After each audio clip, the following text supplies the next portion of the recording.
हाँ, सामान्य हिंदी व्याकरण में आप सबका स्वागत है। आज हम विकारी शब्द क्रिया आपको पढ़ाएंगे, जिसमें हम क्रिया का अर्थ, क्रिया के भेद, सकर्मक क्रिया, कर्मक क्रिया के बारे में आपको बताएंगे। देखिए, क्रिया एक विकारी शब्द है, यानी लिंग वचन और पुरुष के अनुसार क्रिया का भी रूप परिवर्तन होता है। तो सबसे पहले हम जानते हैं कि क्रिया किसे कहते हैं। देखिए, जिस शब्द से किसी कार्य के करने या होने का बोध होता है वही क्या है? क्रिया है। जैसे चलना, दौड़ना, पढ़ना, खाना, सोना आदि शब्द सब क्या हैं? क्रिया शब्द हैं, क्योंकि इन शब्दों से किसी कार्य के करने या होने का बोध हो रहा है। यहाँ हमने दो उदाहरण भी लिखा है, जैसे श्याम कबूतर उड़ा रहा है। तो यहाँ कौन सा काम श्याम कर रहा है? कबूतर उड़ाने का काम कर रहा है। तो ये उड़ा रहा शब्द क्या हो गया? क्रिया हो गई। इसी तरह से गीता पत्र लिख रही है। यहाँ गीता क्या कौन सा काम कर रही है? पत्र लिखने का काम कर रही है, यानी पत्र लिखने का काम हो रहा है। तो ये लिख रही शब्द क्या हो गया? क्रिया हो गया। इससे स्पष्ट हो गया कि क्रिया से किसी कार्य के करने या होने का बोध होता है। अब हमें यहाँ देखना है क्रिया के भेद। क्रिया के देखिए दो भेद हैं, एक मूल क्रिया और दूसरी यौगिक क्रिया। मूल क्रिया को धातु भी कहते हैं। मूल का मतलब यही होता है कि जिसमें कोई मिलावट ना हो, यानी किसी को जोड़कर नहीं बना हो। तो जिन मूल शब्दों से क्रिया का जन्म होता है वही शब्द क्या कहलाते हैं? मूल क्रिया कहलाते हैं या धातु कहलाते हैं। जैसे पढ़, लिख, खा, पी, चल, ये मूल शब्द है, इसमें कोई शब्द और कुछ और नहीं मिला है। तो ये पढ़, लिख, खा, पी, चल क्या है? मूल क्रिया है, या इसी को धातु भी कहते हैं। दूसरी क्रिया है यौगिक क्रिया। यौगिक यानी जो क्रिया जोड़ करके किसी को बनी हुई हो। तो मूल क्रिया में जब हम ना प्रत्यय जोड़ देते हैं तब यौगिक क्रिया बनती है। जैसे पढ़ जो है मूल शब्द है, ना प्रत्यय जुड़ गया तो क्या हो गया? पढ़ना। क्या हो गया? पढ़ना। लिख मूल शब्द है और मूल क्रिया है, ना प्रत्यय जुड़ गया तो क्या हो गया? लिखना। खा में ना प्रत्यय जुड़ गया तो क्या हो गया? खाना। पी में ना प्रत्यय जुड़ गया तो क्या हो गया? पीना। या कोई और दो या दो से अधिक धातुओं को भी जोड़ करके यौगिक क्रियाएं बनाई जाती हैं। जैसे पढ़ना से पढ़ाना या पढ़वाना, लिखना से लिखवाना या खाना से खवाना, पीना से पिलाना आदि क्रियाएं भी बन जाती हैं। तो जो क्रियाएं जो हैं मूल क्रिया में प्रत्यय जोड़ करके बनती हैं वही क्या होती हैं? यौगिक क्रिया होती है।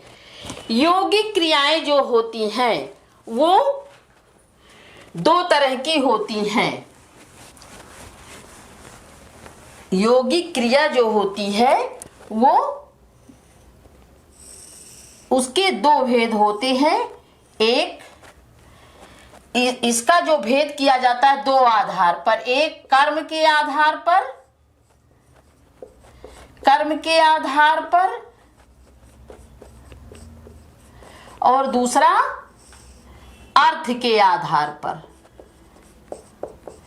अर्थ के आधार पर। देखिए, कर्म के आधार पर, कर्म क्या है? एक कारक है। आपने पढ़ा होगा कर्ता ने कर्म को। तो कर्म के आधार पर दो तरह की क्रियाएं होती हैं। एक है सकर्मक क्रिया, सकर्मक क्रिया, और दूसरा है अकर्मक क्रिया। अकर्मक क्रिया। कर्म के आधार पर दो तरह की क्रियाएं, सकर्मक क्रिया और अकर्मक क्रिया। सकर्मक क्रिया, सा, यहां देखिए कर्म में सा वो लगा हुआ उपसर्ग, सा माने होता है साथ, यानी जो क्रिया कर्म के साथ होती है, यानी जिस क्रिया के साथ कर्म होता है उसे सकर्मक क्रिया कहते हैं। कर्म के साथ की क्रिया, कर्म के साथ की क्रिया। अब यहां समझ गए आप, सकर्मक क्रिया, जो क्रिया कर्म के साथ होती है उसे सकर्मक क्रिया कहते। अकर्मक, आ यहां जो है आ उपसर्ग लगा हुआ, आ माने होता है बिना, ये अकर्मक यानी जो क्रिया कर्म के बिना होती है उसे अकर्मक क्रिया कहते हैं। कर्म के बिना उसे अकर्मक क्रिया कहते हैं। और सकर्मक क्रिया के भी दो भेद होते हैं। एक होता है एक कर्मक क्रिया, एक कर्मक क्रिया,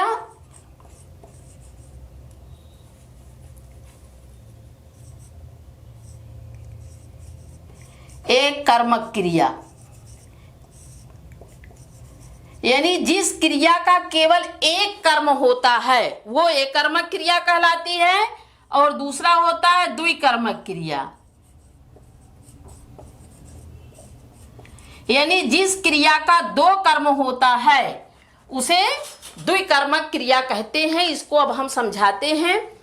तो पहले हम लेते हैं, और यहां एक चीज और बता दें, अर्थ के आधार पर भी दो तरह की क्रियाएं होती हैं। एक है प्रेरणार्थक क्रिया, प्रेरणार्थक क्रिया, और दूसरा है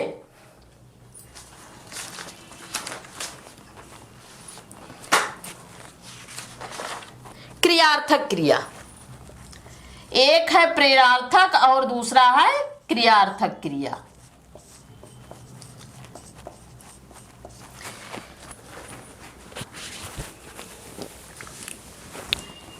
अच्छा, एक क्रिया का प्रकार यहां हम और आपको बता दें कि एक होती है नाम धातु क्रिया। नाम धातु क्रिया जो होती है वो संज्ञा और विशेषण शब्दों में न प्रत्यय जोड़ करके बनाई जाती है, उसे क्या कहते हैं? नाम धातु क्रिया। नाम धातु क्रिया, जैसे हंस शब्द है, ये जो है संज्ञा है, इस अगर इसमें ना प्रत्यय जोड़ देंगे क्या हो जाएगा? हसान।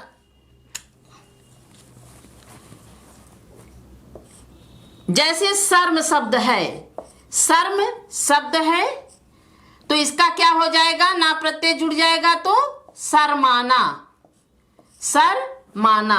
बात शब्द है, बात क्या है? संज्ञा शब्द है और ना प्रत्यय जोड़ देंगे क्या हो जाएगा? बतियाना।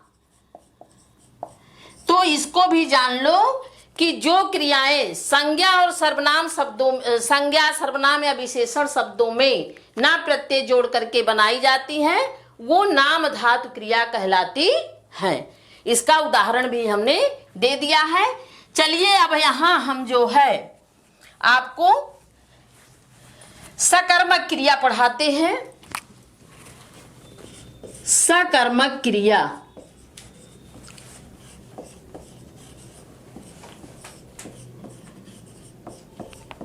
सकर्मक क्रिया, जैसा कि हमने आपको बताया कि सकर्मक क्रिया वो क्रिया होती है जो कर्म के साथ होती है, यानी जिसमें क्रिया का प्रभाव जो है वो कर्ता पर ना पड़ करके कर्म पर पड़ता है, वो क्रिया जो होती है सकर्मक क्रिया कहलाती है। यहां हम उदाहरण आपको देते हैं कि जैसे राम आम खाता है। अकर्मक सकर्मक हम एक जगह लिख के बता। हाँ, चलिए अब हम सकर्मक और अकर्मक क्रिया को अलग अलग पढ़ते हैं। देखिए, सकर्मक क्रिया, जैसा कि हमने बताया कि जो क्रिया कर्म के साथ होती है वो सकर्मक क्रिया होती है, और जो क्रिया का कर्म नहीं होता वो अकर्मक क्रिया होती है। तो सकर्मक क्रिया वो क्रिया होती है जिसका कर्म हो या कर्म होने की संभावना हो। अगर कर्म हमें नहीं दिख रहा है तो उसमें कर्म होने की संभावना हो, तो वो क्रिया जो होती है सकर्मक क्रिया है। देखिए, इस क्रिया में जो कार्य होता है या जो क्रिया होती है, क्रिया का प्रभाव जो है वो कर्ता पर ना पड़ करके कर्म पर पड़ता है। सकर्मक क्रिया में क्रिया का प्रभाव जो होता है वो कर्ता पर ना पड़ करके किस पर पड़ता है? कर्म पर पड़ता है। जबकि कार्य करने वाला कौन होता है? कर्ता होता है, लेकिन प्रभाव कार्य का किस पर पड़ता है? कर्म पर पड़ता है। तो आप जान गए होंगे सकर्मक क्रिया किसे कहते हैं। अच्छा, ये अब हम कुछ उदाहरणों के द्वारा देखते हैं, तब ज्यादा समझ में आपके आएगा। जैसे श्याम आम खाता है। यहां देखिए, श्याम जो है क्या कार्य कर रहा है? खाने का कार्य कर रहा है। और क्या खा रहा है? आम खा रहा है। तो यहां श्याम क्या है? कर्ता है, और खाना क्या है? क्रिया है। क्या खा रहा है? आम। तो यह क्या हुआ? कर्म हुआ। यहां जो है क्रिया का प्रभाव जो है किस पर पड़ रहा है? कर्म पर पड़ रहा है। यानी जब श्याम आम खा रहा है तो खाने का प्रभाव किस पर पड़ रहा है? आम पर पड़ रहा है। जैसे जैसे श्याम आम खाता जा रहा है, आम खत्म होता जा रहा है। तो इस तरह आपने देख लिया कि खाना क्रिया क्या है? सकर्मक क्रिया है, और इसमें जो है खाने का प्रभाव किस पर पड़ रहा है? कर्म पर, यानी आम पर पड़ रहा है। दूसरा उदाहरण देखिए, जैसे राम पुस्तक पढ़ता है। यहां राम जो है क्या है? कर्ता है। पुस्तक पढ़ना क्या है? क्रिया है। क्रिया का प्रभाव किस पर पड़ रहा है? पुस्तक पर। पुस्तक क्या है? कर्म है। राम जो कार्य कर रहा है उसका प्रभाव किस पर पड़ रहा है? कर्म, यानी पुस्तक पर पड़ रहा है। तो इस तरह पुस्तक क्या है? यहाँ कर्म है। अब कर्म तो आप जानते ही होंगे, जो आप लोगों ने सातों कारक पढ़ा है, संबोधन लेके 8 विभक्तियों को, कर्ता ने कर्म को, तो वही कर्म जो है यहाँ क्या है? जब ये क्रिया के साथ आ जाता है तो वही क्रिया जो होती है क्या कहलाती है? सकर्मक क्रिया कहलाती है। अब यहाँ देखिए, सीता पढ़ रही है। यहाँ आपका सीता क्या है? कर्ता है। पढ़ रही क्या है? क्रिया है। यहां देखिए, आपको कर्म नहीं दिखाई दे रहा है, लेकिन यहां कर्म की संभावना है। सीता पढ़ रही है तो कुछ तो पढ़ रही होगी, है? तो सीता क्या पढ़ रही है? कोई किताब, कोई पुस्तक ही पढ़ रही होगी। तो यहां कर्म छिपा हुआ है। सीता मान लीजिए पुस्तक पढ़ रही है, तो यहां क्या होगा? पुस्तक। तो पुस्तक क्या है? कर्म है, और क्रिया का प्रभाव इस पुस्तक पर पड़ रहा है। तो यहाँ क्रिया कर्म जो है वो छिपा हुआ है, उसकी संभावना है। तो इससे यह पता चला कि पढ़ना क्रिया भी क्या है? सकर्मक क्रिया है।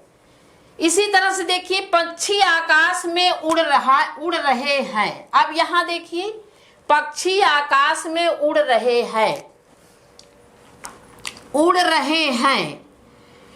कार्य करने वाला कौन है? पक्षी उड़ने का कार्य कर रहा है। तो हम यहाँ लेकिन कहाँ उड़ रहे हैं? आकाश में उड़ रहे हैं। तो यहाँ आकाश क्या है? यहाँ आकाश कर्म नहीं है। आकाश में जहाँ का जिस स्थान पर कार्य होता है वो क्या होता है? वह अधिकरण कारक होता है, अधिकरण कारक है। यहाँ उड़ रहे क्रिया जो है वो, यहाँ हम ये बताने के लिए आपको ये वाक्य लिखे हुए कि पक्षी आकाश में उड़ रहे हैं। इसमें देखिए, इसमें कर्म नहीं है। कहाँ उड़ रहे हैं? आकाश में उड़ रहे हैं। उनके उड़ने का स्थान, काम करने का स्थान जो है आकाश है, जो कि अधिकरण कारक है। यहाँ कर्म नहीं है। तो ये जानने के लिए कि किस क्रिया में, किस वाक्य में जो है कर्म है, किसमें नहीं है, ये जानने के का एक तरीका है। वो तरीका क्या है कि क्रिया से पहले क्या, किसे या किसको लगाने से यदि कोई आंसर आपको मिलता है तो वही जो होता है कर्म होता है। जैसे श्याम आम खाता है। श्याम क्या खाता है? हमने क्वेश्चन किया तो क्या आंसर आ गया? श्याम आम खाता है। इसी तरह से राम पुस्तक पढ़ता है। राम क्या पढ़ रहा है? राम पुस्तक पढ़ रहा है। पुस्तक आपका कर्म हो गया। सीता पढ़ रही है, यहाँ कर्म नहीं है, लेकिन हमने क्वेश्चन किया सीता क्या पढ़ रही है, तो आंसर आ गया सीता पुस्तक पढ़ रही है। अब ये वाक्य देखिए उसी पैटर्न पर, पक्षी आकाश में उड़ रहे हैं। क्या उड़ रहे हैं? क्वेश्चन किया तो क्या आया? पक्षी उड़ रहे हैं। तो पक्षी क्या है? पक्षी तो करता है, तो ये तो कर्म है नहीं। पक्षी क्या है? करता है। यहाँ उड़ रहे क्रिया का प्रभाव किस पर पड़ रहा है? पक्षी पर ही पड़ रहा है। तो पक्षी करता है। अब किसे उड़ रहे हैं? किसे कहने से कोई आंसर नहीं मिल रहा है। किसको उड़ रहे हैं? कोई आंसर नहीं मिल रहा है। तो इस तरह ये जानिए कि यहाँ जो है इस वाक्य में कर्म नहीं है। उड़ रहे, उड़ना क्रिया जो है वो सकर्मक क्रिया नहीं है। यहाँ आकाश जो है वो अधिकरण कारक है। तो जब इस तरह के वाक्य आपको कुछ शब्द दिए रहे कि ये शब्द सकर्मक है, ये कर्मक है, तो यही ट्रिक आप लोग अपनाइएगा कि क्या, किसे या किसको कहने से अगर क्वेश्चन करने से कोई आंसर आता है तो क्रिया सकर्मक है, नहीं आता है तो नहीं है, अकर्मक क्रिया हो जाएगी वो। तो यहाँ देखिए जैसे लिखना है, पढ़ना है, कहना है, बेचना है, खाना है, बनाना है, मारना है, ये सब क्रियाएं क्या हैं? सकर्मक हैं। अभी आप क्वेश्चन करके देख लीजिए क्या लिख रहा है या क्या पढ़ रहा है, किसे कह रहा है, किसे कह रहा है, या क्या बेच रहा है, क्या खा रहा है, क्या बना रहा है। मारना, किसको मारा? मोहन को मारा, सोहन को मारा। तो जिसको मारा वही क्या है? कर्म है। तो आप यहाँ जान गए कि क्या, किसे, किसको से क्वेश्चन करने पर यदि कुछ आता है, कोई आंसर आता है, तो वहां जो वही क्या है? कर्म है। तो जिसमें कर्म लगा होगा या जिसमें कर्म की संभावना होगी वो क्रिया क्या होगी? सकर्मक क्रिया होगी। अब देखिए सकर्मक क्रिया जो होती है वो दो तरह की होती है।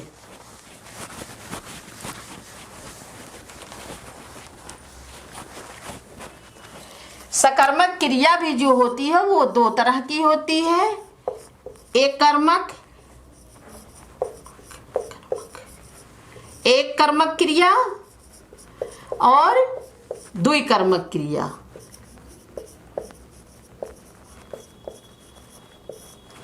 एक कर्मक सकर्मक क्रिया, द्विकर्मक सकर्मक क्रिया।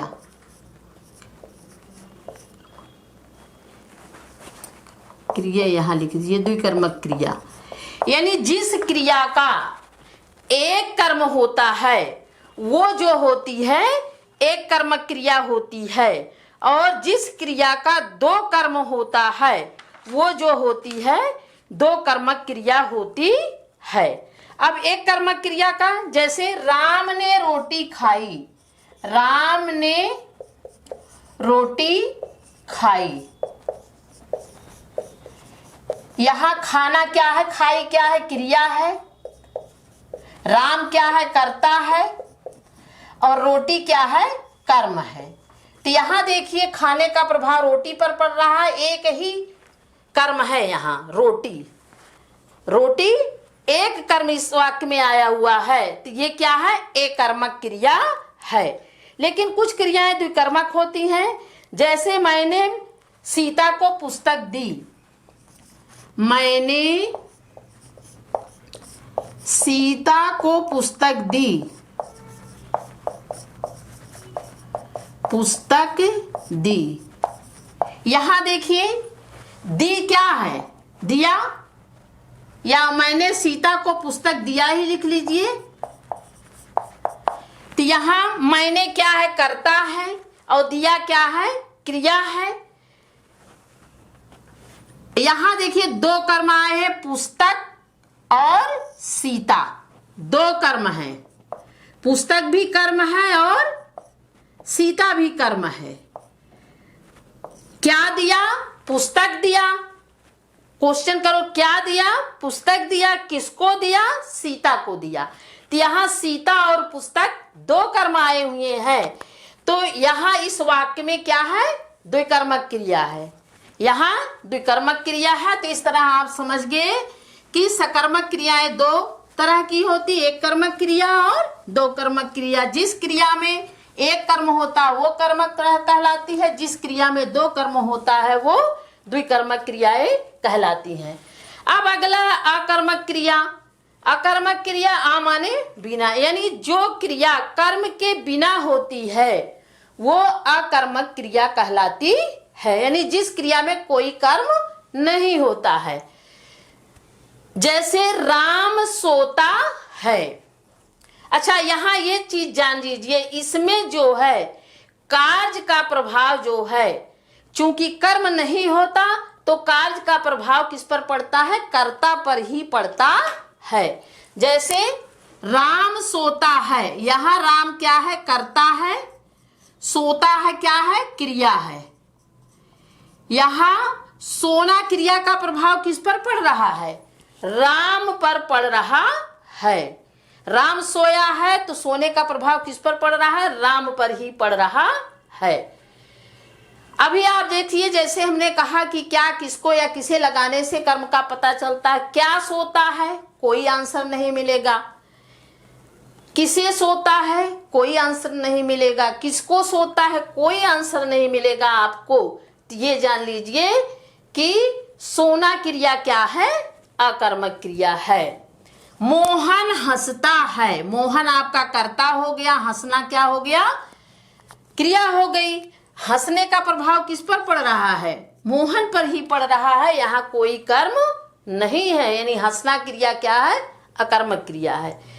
बच्चा रो रहा है, बच्चा क्या है, रोने का कार्य कर रहा है, तो बच्चा क्या है, कर्ता है, और रहा है क्या है, क्रिया है। प्रभाव किस पर पड़ रहा है, रोने का बच्चे पर ही पड़ रहा है। तो इस तरह रोना क्रिया क्या है, अकर्मक क्रिया है। तो अब आप लोगों ने अकर्मक और सकर्मक क्रिया को अच्छे से जान लिया है। अब हम यहाँ पढ़ाएंगे आपको प्रेरणार्थक क्रिया। और हाँ देखिए, अर्थ के आधार पर भी दो तरह की क्रियाएं होती हैं। पहला है प्रेरणार्थक क्रिया, दूसरा है क्रियार्थक क्रिया। प्रेरणार्थक क्रिया, प्रेरणार्थक क्रिया वो क्रिया होती है जिसमें कर्ता स्वयं कार्य ना करके दूसरे को कार्य करने के लिए प्रेरित करता है, उसे क्या कहते हैं, प्रेरणार्थक क्रिया कहते हैं। दूसरे को प्रेरणा दे रहा है कि ये काम कर लीजिए, स्वयं काम नहीं कर रहा है। तो जिस क्रिया में कर्ता स्वयं ना काम करके दूसरे को प्रेरणा दे रहा है कार्य करने के लिए, वो प्रेरणार्थक क्रिया कहलाती है। जैसे माँ आज खाने में खीर बनाना, यहाँ स्वयं खीर ना बना करके माँ को खीर बनाने के लिए जो है बच्चा प्रेरित कर रहा है, तो ये क्रिया जो है वो खीर बनाना क्रिया क्या हो गई, यहाँ बनाना क्या हो गया, प्रेरणार्थक क्रिया हो गई। प्रेरणार्थक क्रिया, बनाना क्या हो गया, प्रेरणार्थक क्रिया हो गया। अब ये प्रेरणार्थक क्रिया भी दो तरह की होती है, एक प्रथम प्रेरणार्थक और दूसरा द्वितीय प्रेरणार्थक। जिसमें प्रथम प्रेरणार्थक जिसमें कर्ता स्वयं ना काम करके किसी दूसरे को कार्य करने के लिए प्रेरणा देता है, वो क्या कहलाता है, प्रथम प्रेरणार्थक कहलाता है। और द्वितीय प्रेरणार्थक जिसमें कर्ता किसी दूसरे को प्रेरणा दे रहा है, वो भी किसी और से करवा रहा है, वो होता है द्वितीय प्रेरणार्थक क्रिया।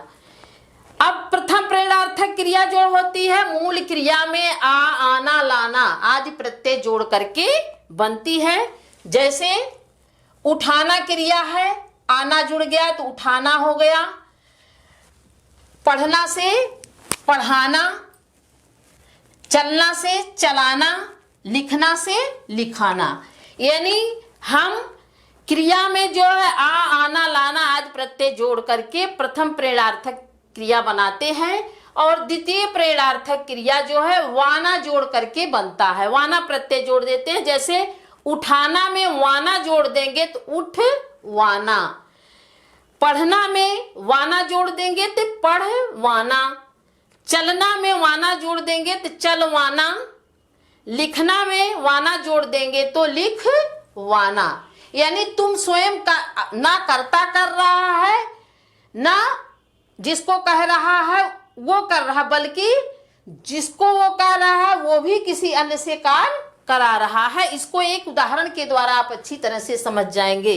जैसे सोनू कलम उठा रहा है, यहाँ क्रिया कौन कर रहा है, सोनू ही कर रहा है, कलम को उठाने का कार्य सोनू ही कर रहा है, तो क्रिया का सामान्य रूप हो गया। लेकिन सोनू, दूसरा वाक्य देखिए, सोनू यह कलम उठाना, यानी कर्ता स्वयं जो है काम ना करके सोनू से कह रहा है कि सोनू ये कलम उठाना, यानी सोनू को कलम उठाने के लिए प्रेरणा दे रहा है कि तुम यहाँ से कलम उठा दो। तो ये क्या हो गया, प्रथम प्रेरणार्थक, जिसमें कर्ता स्वयं काम ना करके स्वयं किसी दूसरे को प्रेरणा दे रहा है। सोनू यह कलम उठवाना, यानी सोनू तुम खुद ना कलम उठा करके किसी अन्य से उस कलम को उठवाना। तो यहाँ जो है द्वितीय प्रेरणार्थक है, यानी कर्ता ना स्वयं काम कर रहा है, ना जिसको कह रहा है सोनू को, वो भी नहीं काम करेगा, सोनू किसी अन्य से कलम को उठवाएगा, अन्य से कलम उठवाने की प्रेरणा दी जा रही है। तो यहाँ क्या हो गया, द्वितीय प्रेरणार्थक क्रिया हो गया। तो यहाँ उठाना जो है सामान्य रूप क्रिया का, उठाना जो है प्रेरणार्थक क्रिया है, उठवाना द्वितीय प्रेरणार्थक क्रिया है। देखिए, अर्थ के आधार पर जो दूसरी क्रिया है वो क्रियार्थक क्रिया है। पहली प्रेरणार्थक, दूसरी क्या है, क्रियार्थक क्रिया।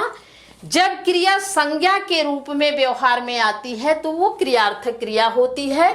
जैसे टहलना स्वास्थ्य के लिए अच्छा है, तो यहाँ टहलना क्रिया जो है संज्ञा की तरह आई हुई है, तो ये क्रियार्थक क्रिया है। इसी तरह देश के लिए मरना कहीं अच्छा है, तो यहाँ मरना भी जो है वो संज्ञा की तरह व्यवहार में आई हुई है, तो ये है क्रियार्थक क्रिया। तो इस तरह से आप लोगों ने कर्म के आधार पर और अर्थ के आधार पर क्रिया के भेद को पढ़ लिया। देखिए, आपकी परीक्षा में इस तरह के भी क्वेश्चन आते हैं कि जैसे क्रिया को पहचानना होता है कि सामान्य क्रिया है या संयुक्त क्रिया है, तो इसको भी हम यही बता देते हैं आपको। देखिए, सामान्य क्रिया जिसमें क्रिया सामान्य रूप से काम करती है, नहीं क्रिया एक ही क्रिया आती है, वहां सामान्य क्रिया। तो जब एक ही क्रिया वाक्य में आए तो सामान्य क्रिया होती है। जैसे मोहन गया, तो यहाँ गया एक ही क्रिया आई हुई है।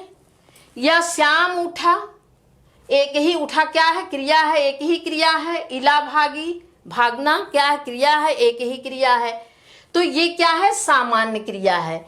लेकिन जब जो है किसी जिन क्रियाओं में इस बात का बोध हो कि कर्ता जब किसी वाक्य में जो है दो या दो से अधिक धातुएं जुड़ जाती है, यानी दो या दो से अधिक क्रियाएं आती हैं, तो क्या होता है, संयुक्त क्रिया होता है।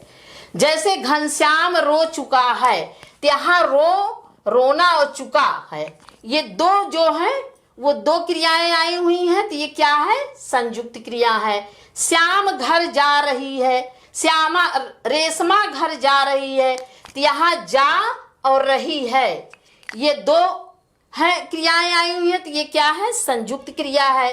वह स्कूल पहुंच गया है, पहुंच और गया है, ये दो क्रियाएं हैं, तो ये क्या है, संयुक्त क्रिया है। तो हम समझते हैं कि आप क्रिया को बहुत अच्छी तरह से समझ गए होंगे। आज के लिए इतना ही, धन्यवाद।